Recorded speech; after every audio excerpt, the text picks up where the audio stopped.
সকলকে সালাম এবং নমস্কার। সুনীল গঙ্গোপাধ্যায়ের কবিতা স্মৃতিশহর ১৫। একদিন কেউ এসে বলবে, তোমার বসবার ঘরে একটা চৌকি পাতবার জায়গা আছে, আমি ওইখানে আমার খাটিয়ে এনে শোবো। আমার গাছ চলা আর ভাল লাগে না। একদিন কেউ এসে বলবে, তোমার ভাতের থালা থেকে আমি ৩ গ্রাস তুলে নেব, কারণ আমার কোনো থালাই নেই। আমার অনাহার একঘেয়েমির মতন ধিক ধিক করে জ্বলছে, আর আমার ভাল লাগে না।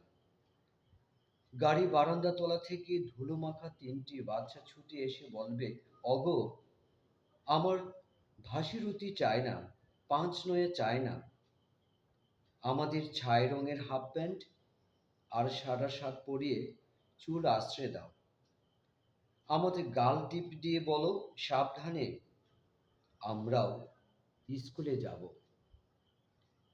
একদিন কয়লা খনির অন্ধকার থেকে উঠে আসবে একজন কালো রঙের মানুষ। সে অবাক হয়ে বলবে, এ কি, আমার জন্য শোকসভা নেই কেন?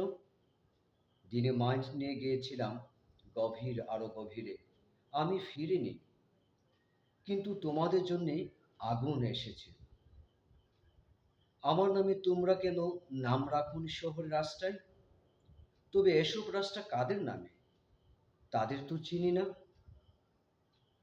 একদিন ধান খেতে কাদা জলে মেখে দাঁড়ানো একজন মানুষ নিজের চেয়ে আরো অনেক লম্বা হয়ে উঠে এসে গলা তুলে বলবে, তোমরা যারা কোনোদিন কাদা জলে মাখোনি, মাটিতে শোনোনি কোনো আওয়াজ, জানো না ঘাম রক্ত উৎকণ্ঠায় সবুজ হয় সোনালি, সেই তোমরাই শস্য নিয়ে রাহাজানি করো, আর আমার সন্তানরা থাকে উপবাসী।